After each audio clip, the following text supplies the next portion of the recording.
Catus, Maximus here. I've been meaning to make a video about these. Through my hunts for trying to find old tools to make videos about on this channel. Occasionally at the thrift stores, not too often, maybe they're more common in other areas. Been running into these kind of cups. I remember the first one I ran into, actually I think it was this St. Patrick's Day one, walking by the shelf and thought, wow, that's an awfully thick wall for a plastic cup when I was looking through the cookware section. And I picked it up and I was like, oh, interesting.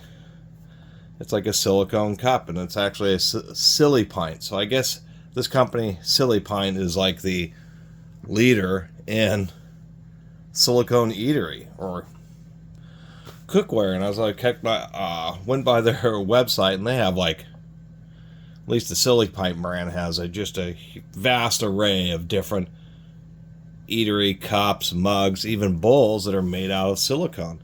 And obviously these things are popular enough because I've run into ones like this one, which is not a silicone or Silipint brand. This one is a good EduPlay. The only ones with one that I have with the American flag. Some of these have come a long way, so it obviously seems that they're more popular in some areas of the country and then get transplanted, like this one, the Kaana Poly. That's a retirement community in Maui, and no, I don't live in the Hawaiian Islands. Although the weather would be nice, I probably wouldn't be finding as many tools. Maybe I would. Who knows? And of course this one, Tropic Like It's Hot. Silicone, pretty darn inert. It even doesn't like to shred things like microplastics. You get a much less of that from silicone because it wants to stay together so well. Extremely inert. Whenever you see buildup when you wash these kind of silicone cookware, that buildup is soap scum and hard water, mineralization on the water, where it just won't soak in at all. The silicone has like kind of a tacky surface, and so the minerals don't really quite rinse off. And what I found is as soon as you're done washing them in the dishwasher, you can give them a quick rinse, and that seems to help. Things like these bowls, I thought be handy in the kitchen. There'd be, a few occasions where it might be easier just to stir and mix something up in a silicone bowl and then be able to squish and pour it out nice and easily. They all have many styles. This is like more of a normal cup with a real thick bottom, but just silicone. We have these. This is like a 20-ounce tall boy right here. And on like this Tropic Like It's Hot, they have these lids. So and actually I found a couple different lids.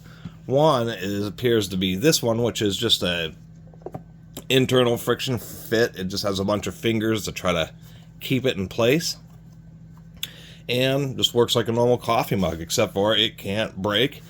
It actually has this neat little thing here where you can press that in, and it actually blocks off the spout, so it's pretty darn spill resistant. A little bit of leakage can come out of the straw hole, but still think it's neat that it has a sealable mouthpiece. And obviously very durable. Silicone stays flexible well below freezing temperatures, and it can take 450 degrees. You can actually, bake cupcakes, really large Sasquatch sized cupcakes in these silicone cups, which is kind of interesting. So you can like put them in the microwave and boil water and do all that kind of stuff, and you get kind of a natural insulation out of them. The second kind of lid is like this one, and this good EduPlay is made precisely to the same dimensions as Silipint, so it's definitely a knockoff. They have like this kind of overwrap lid, which I assume is a style that probably holds on a little bit better, because I think with these kind of lids, if it's not very clean on the inside lip because there's tension, and I was noticing this filling around, if there's any kind of tension, then this cap will want to extrude itself out of the cup. So I assume that this kind of lid just holds on a little bit better. And then other knockoffs, this is even trying to copy, so this is a silicone drinking cup. It's just a little bit thinner, just not quite as thick. I picked this one up because, well, it has a dragon on it. I think that's pretty cool. And so, knockoff, or further down the food chain, silicone pint cups. And if I look at the color of a genuine Silipint versus this one, it seems like this one you know, they're not as good. Like this area where they're injecting it just got a whole bunch of mixing, and so you don't really get quite the same color effect. Where the Silipint brand is obviously just a bit more premium, where they have the process tuned a little bit better, so that the colors actually still maintain some separation rather than just getting smeared into some kind of jumble such as this one. So there's definitely different qualities.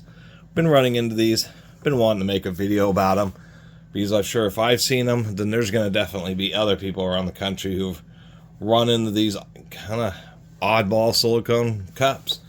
I assume that they're probably going to be sold at places like bars and coffee shops. They kind of seem like a concert or festival item. For safety reasons, you just have these silicone cups. They're not hard, so you know they don't break. Can't, you know, get injured by them. Long lasting, won't stain, that type of stuff. Anyway, I just wanted to make a little video about them and share it with you all. And now some of my subscribers, when they're looking at house or cookware garage sales, are going to be picking up plastic cups trying to see if they're actually these squishy silicone based ones. Most aren't, so I haven't found very many. As soon as I found the first couple, I was doing that when I go by junk stores and Goodwills and go by the plastic foodware section and check the cups trying to find more of these, and they're definitely not super common, that's for sure. At least where I'm at. Anyway, really appreciate everybody who's been watching. See you next time.